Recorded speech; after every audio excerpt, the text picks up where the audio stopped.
Welcome to Penrose Learning, where we make understanding easy. You start by doing the smallest high-impact steps. Restart Windows and confirm updates are applied, because updates often fix icon registry issues.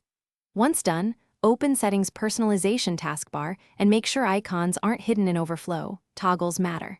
Then press Ctrl+Shift+S, find Windows Explorer, right-click and restart Explorer. EXE to refresh the shell. This often forces app icons to reappear without deeper changes. If icons are still missing, move to the next, more detailed fixes. Now you'll dig into repair.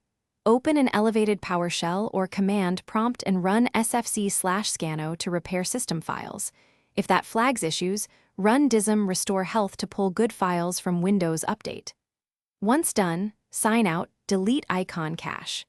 db in %local app data % and restart to rebuild icons. Also inspect registry keys under hkcu/software, /Microsoft, /Windows, /current version, /Explorer, /Taskbar. To finish, create a new user account to confirm whether the problem is profile specific.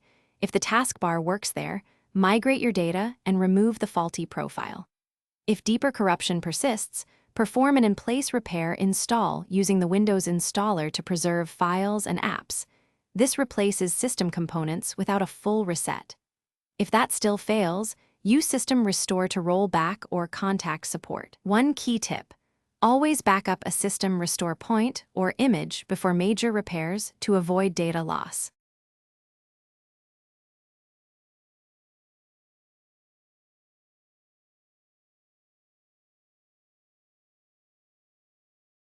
Thanks for watching. If this was helpful, leave a like and consider subscribing. See you next time.